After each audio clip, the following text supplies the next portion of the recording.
Hey there, my name is Kevin Duska, president of Prime Rogue Inc. We are here for the second book in Prime Rogue Book Club, Carl von Clausewitz's On War. We're going to be going through this book methodically. I have not read it in forever, and today we are doing Chapter 1, What is War? Sections 1 through 4. So, introduction, definition, the maximum use of force, and the aim is to disarm the enemy. We're going to read through these one by one and talk a little bit about what Clausewitz is saying. So, Carl von Clausewitz, On War. Chapter 1, What is War? Part 1, Introduction. I propose to consider first the various elements of the subject, next its various parts or sections, and finally the whole in its internal structure. In other words, I shall proceed from the simple to the complex.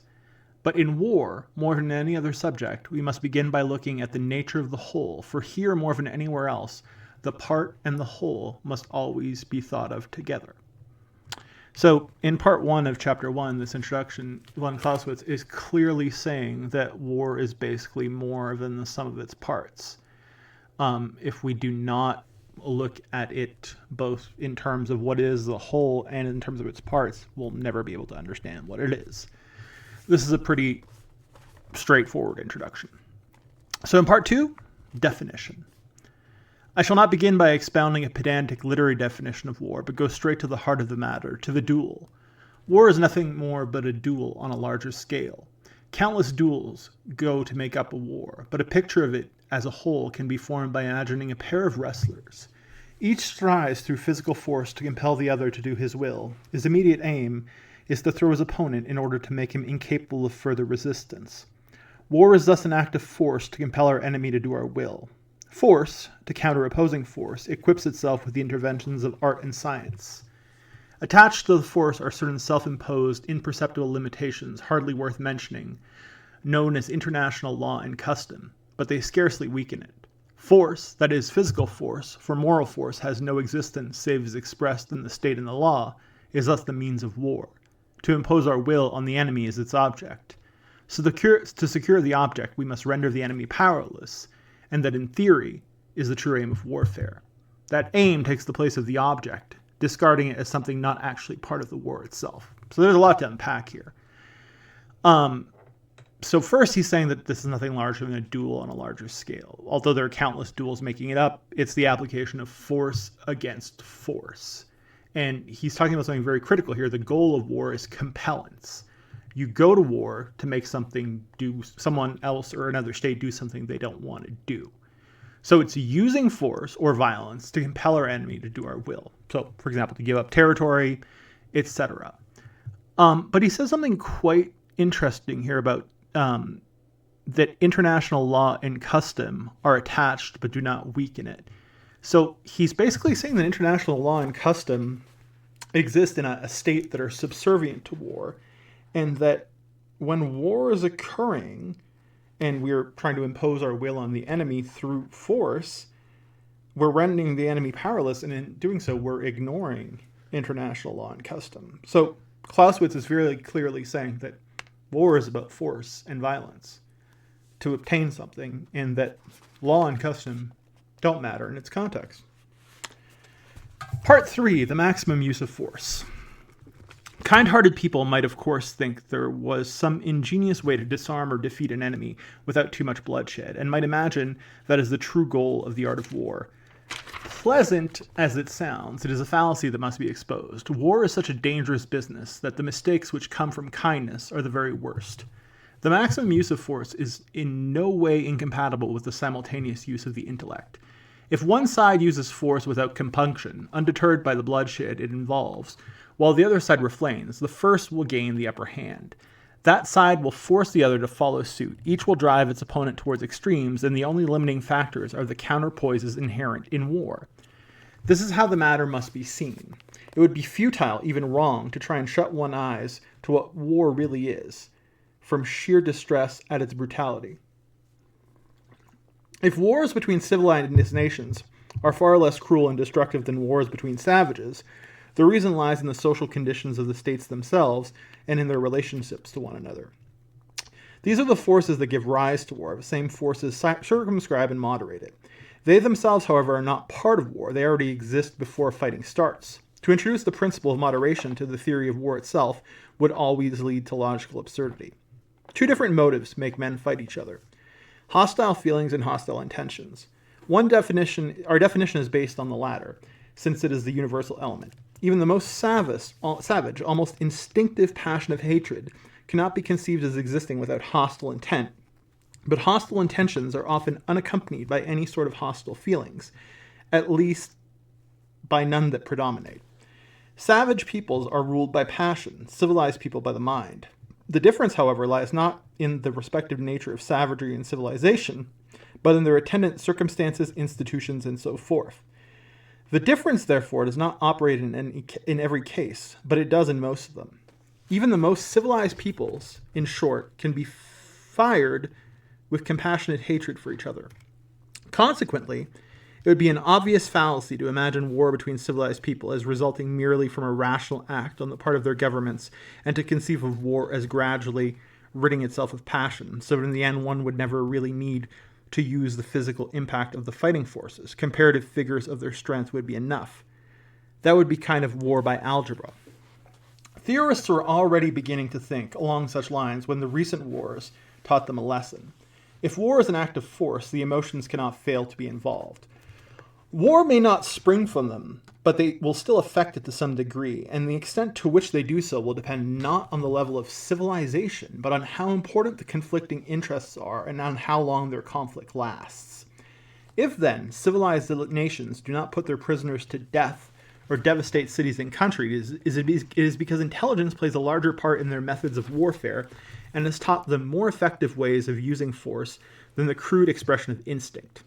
The invention of gunpowder and the constant improvement of firearms are enough in and of themselves to show that the advance of civilization has done nothing practical to alter or deflect the impulse to destroy the enemy, which is central to the very idea of war. This thesis, then, must be repeated. War is an act of force, and there is no logical limit to the application of force. Each side, therefore, compels its opponent to follow suit. A reciprocal action is started, which must lead, in theory, to extremes. This is the first case of interactions and the first extreme we meet with. And there's a lot to unpack here in section 3.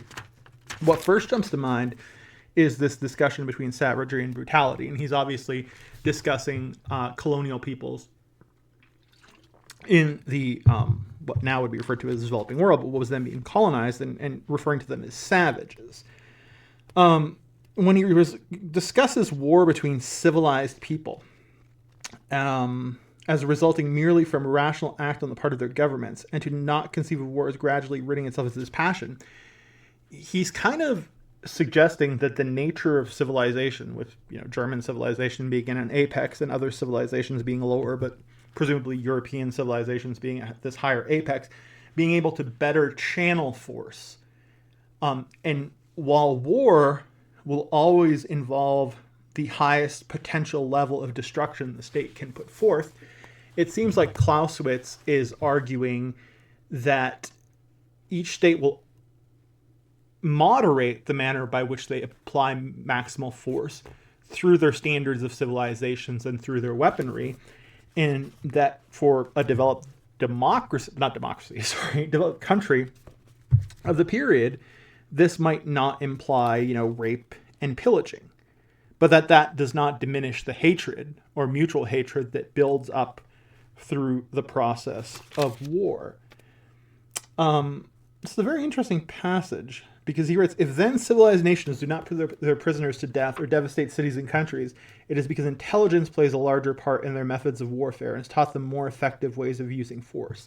And he's not using intelligence as in, intelligence gathering and analysis. He's literally talking about intelligence in the social Darwinist sense. So there's this key differentiation here that the nature of war is based on violence and force, but at the same time, we very clearly see that this is moderated by culture and society, and notably what he's referring to as intelligence. So civilized, ergo European peoples at the time of writing would do war better than savage peoples, e.g. African peoples, so to speak, because of their higher levels of what he would refer to as intelligence. Finally, Part 4. The aim is to disarm the enemy.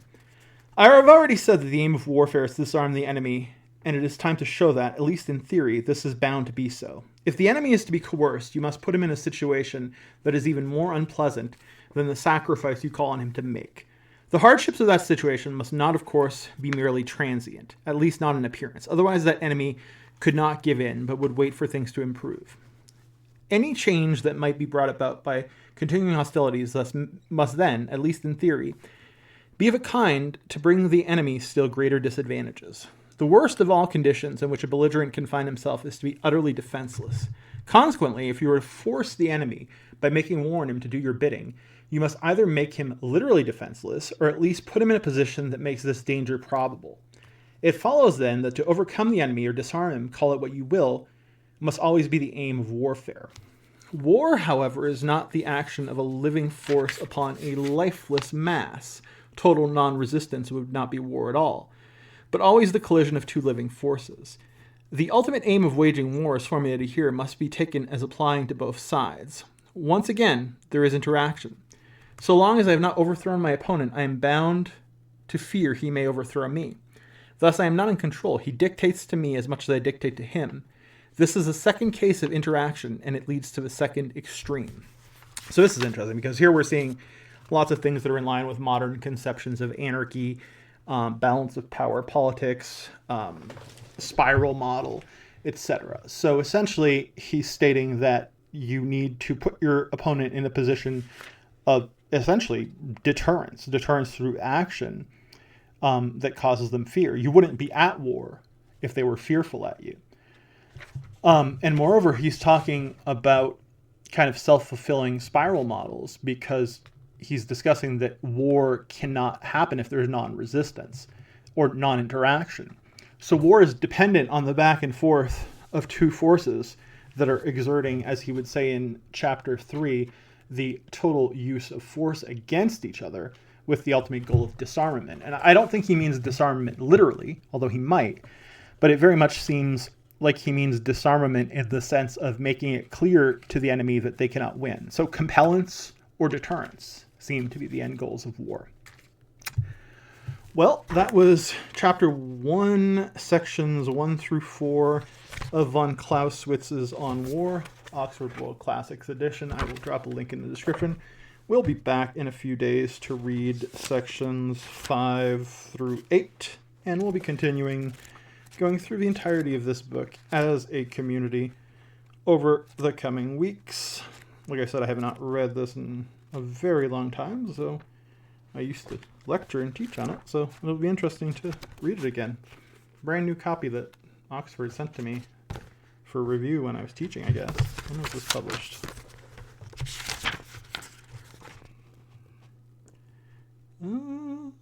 Oh, it's 2007 version. Yeah, that would make sense. 2008 revised. Yeah, and they sent this to me for free. Anyway, thank you for hanging out, Kevin Deska, Primary Yank.